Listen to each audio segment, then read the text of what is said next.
The Smithsonian Faculty Fellowship Program represents a rewarding academic professional development opportunity for faculty at Montgomery College. The fellowships are a product of a unique collaboration between Montgomery College and the Smithsonian Center for Learning and Digital Access. It's the first of its kind between the Smithsonian Institution and a community college.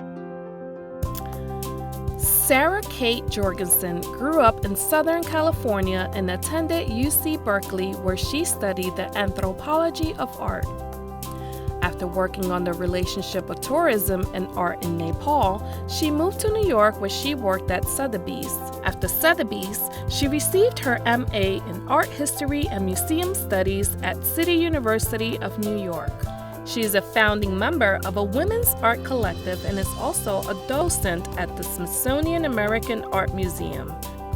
She is a member of the art department at Montgomery College and is also a watercolorist. Howdy. Okay, so what is it art? Is a question I ask myself, but I'm realizing now that question should be qualified. Okay, so I teach art history, 201, 200, but I also teach, hopefully this will get big money, yeah, it works. So I also teach Art 127, which is basically an introduction to visual literacy, meaning learning to think, in our world that privileges words, learning to think visually, like at things you look, and, especially in the Western world, we privilege the written word as the only sign of intelligence. But, so it's I get a bunch of business majors, and I try to tell them not to major in business, and they just major in other things. That's another undercurrent, but they're all wonderful, and we start learning to think differently, then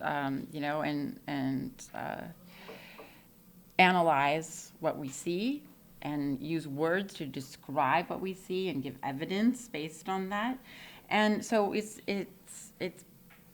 learning a language, like Wittgenstein said, that really kind of changes how you see the world, your vocabulary. It changes what you know, how you conceive of things. So, and in this process, we learn about different media, different genres of art in this introductory class. And through class lectures, in this iteration, in this fall, through trips to museums, we're exposed to artists and art movements that respond to and engage in social justice issues. And then ultimately, we have a lot of class discussions and debates, but they work together in groups to research particular art groups and create presentations and their own summations and manifestos for art. So I have a question to ask you, so please participate, because it wouldn't be good if you. Okay, so it's a hard question, but don't think too much. What is your definition of art? How would you define it? Anybody?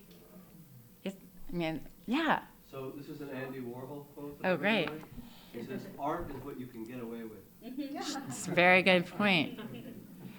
Art is what you can get away with, but that could be anything. So it's a hard definition. And also, okay, so what else? Yeah, art is what you can get away with. What you and you? Yeah. Creative expression. Creative expression. Like there's a sense of emoting, right? And what were you? Well, basically, you said a way of expressing emotion through images. Expressing emotion, definitely. Yes, that is quite the Baudelaire, the 19th century definition. I think that's most of our definitions of art. Yeah. It is a language, or, but so is Swahili. So, we need defining terms, but this could take all day. Yeah. So anyway, basically expression, right? So expression. So if this is emotion and expression, what's expressing here? This, Donald Judd, it's not even made by the hand. So the question arises, we think about art, this is all about form, it's a meditation on form, it's made by machines most likely, it doesn't even want the human hand, we don't even know anything about the artist except they were probably anal retentive, it was like perfect symmetry here. But when we talk about art, when is it art? It really becomes a question for a lot of people: is do I like it? Is a value judgment, and often the sense of expression really goes along with it. But it's this value judgment, and we also think who makes art. We think of this guy, right? He's the penultimate.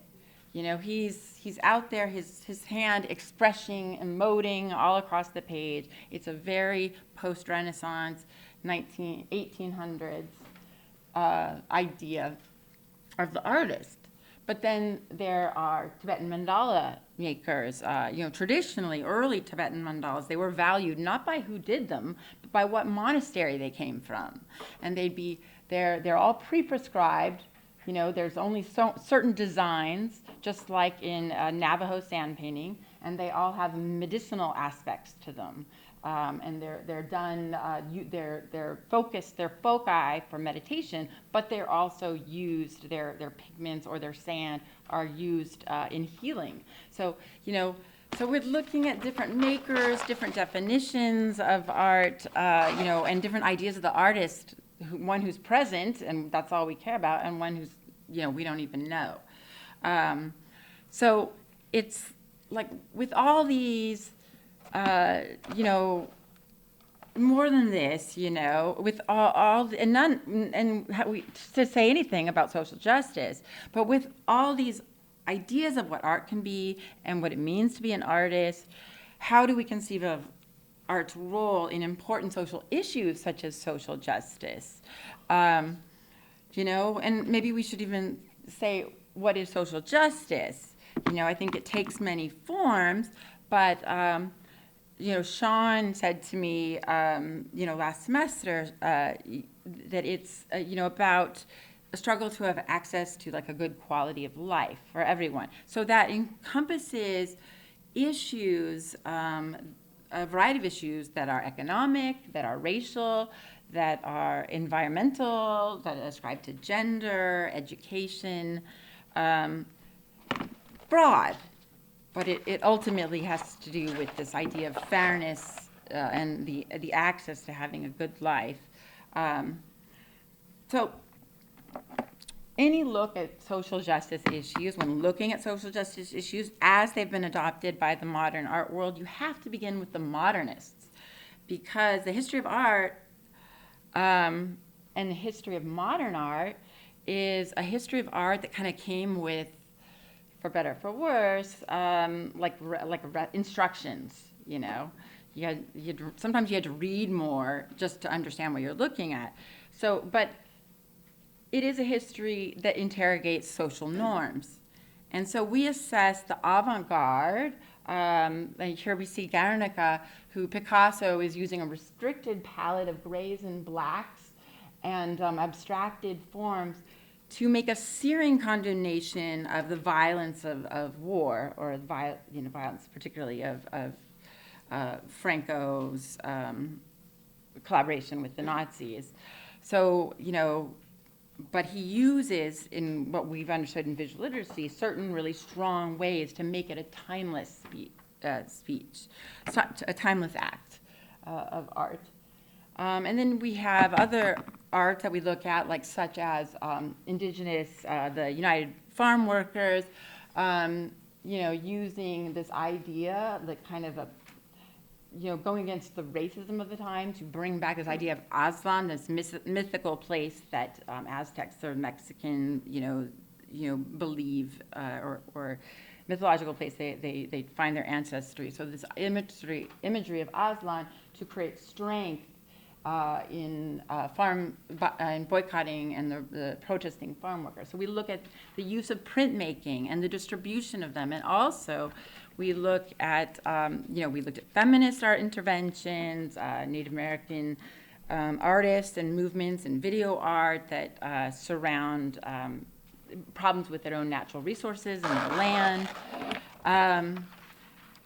And then we also looked at, things that, sort of more interest me because I was involved in one is art collectives. So Afro-Cobra in the 60s in New York that corresponded with civil rights movement.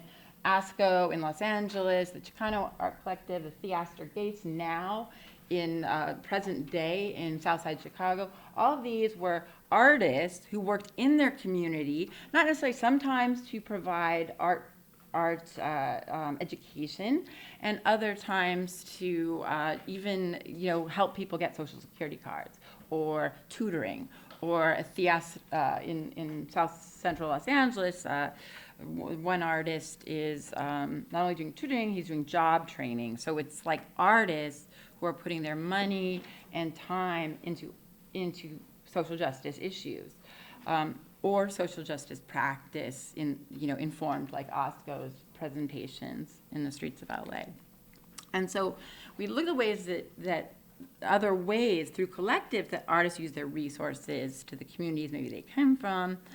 And when I asked my students what type of activity and what type of art activity, working in collectives and doing actually social justice work in communities, or creating artwork, political artwork, what they felt had the most impact, and they felt they chose the artwork, to my chagrin, because I'm in a collective that has all sorts of, economic wings and all these different wings, but they felt that if it was done right, and it's true, that the art's value will transcend time and place. And that's where visual literacy comes in, because you can kind of assess that. And one student said, Kyle said, when done well, it draws attention to the problems of social justice through effective composition. It's a great visual aid to get people to think or be aware of problems in sometimes strong and sometimes subtle ways. So after looking at different issues, we also went on a few trips to the museums where we would just have conversations, just look, just sit and look. I wasn't clever enough to find a meaningful scavenger hunt, but I did find, that we could get at least some conversation going. So we start at the beautiful National Museum of African American History and Culture, and I had students from all my classes clamoring to go on this trip. And we engaged in struggles and triumphs of African American artists, both during and after the Civil Rights Movement. We had a tour from the curator.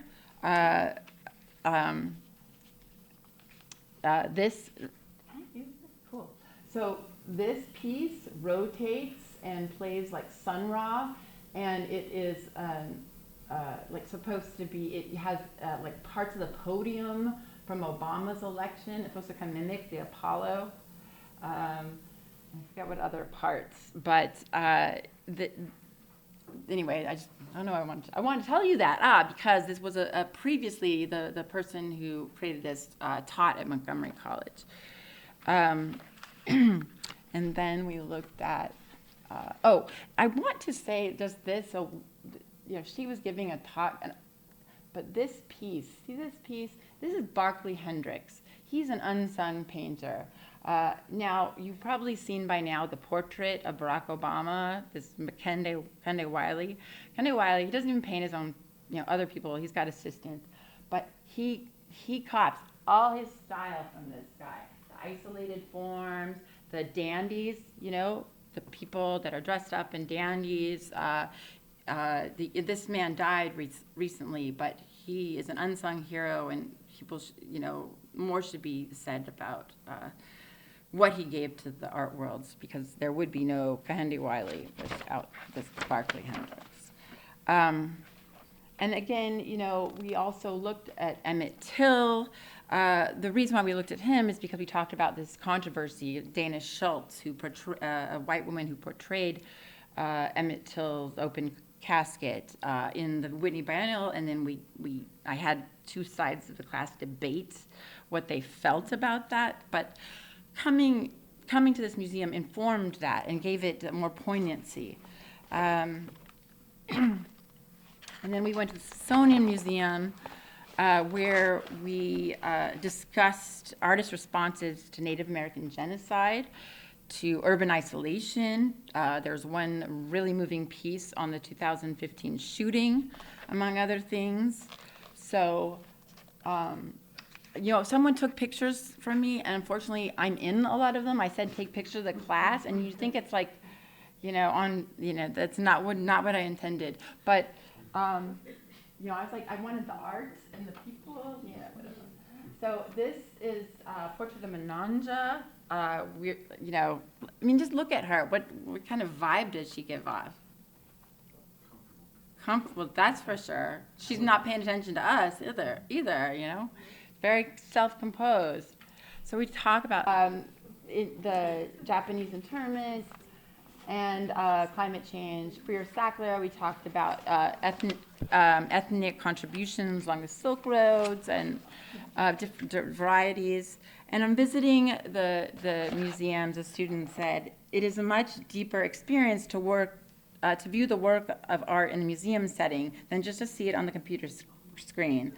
I believe that, just as anything else, the artwork carries within itself energy and emotions of one who has created it. Therefore, by interacting with it in spatial proximity, we are able to perceive those subtle energies of creation, even if only subconsciously, with greater intensity.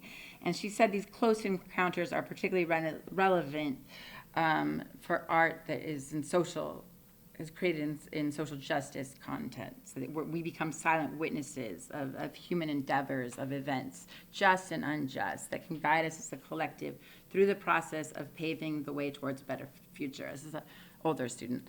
So honestly, what I think they're seeing when they go to a museum is that art is something that is a conversation and a relationship that you can have across time. And so they had, the final is that they had manifesto projects where being modernists that they became, the students would research Mexican muralism, Bauhaus,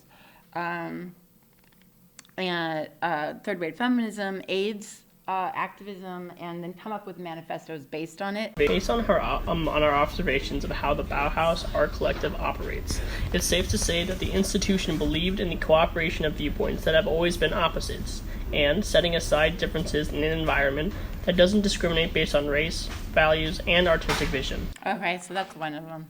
Thanks. And then there was one for Mexican. Manifesto. Art isn't just for our eyes to admire, but a form of education. Art can be more powerful than words. And this one is long, and so we shouldn't listen to it because it goes into health. It's very good. It's very impassioned, but it's also it's like they're directing Congress. This one's funny. Listen. Being a woman is more than being the opposite of a man. It's about being a human being who has different capabilities and habits. As much as a society would like to smoother and control the image of a woman, women know that without them, the them that has many external and internal flows, society as we know it would cease to exist. In conclusion, we see who has the real power. And then this is the last one. Art is a tool that is used to express reactions to events in life that profoundly affect society. It is a method of telling the stories of our present and our past histories. Art is a universally recognized language that everyone can speak. It presents the issues and problems that we all face in society. And then, so the student summations, here's one and here's another, is my learning experience about social justice was positive. I enjoyed, through going to the museums, what I enjoyed most was learning how people could turn negative into positive, the way that people stood for something in order to fight against injustice. I also learned how several movements joined forces for a more prosperous future. We got a lot, and a lot out of this course. We went over a lot, and I went over my time, so there will be no more summation.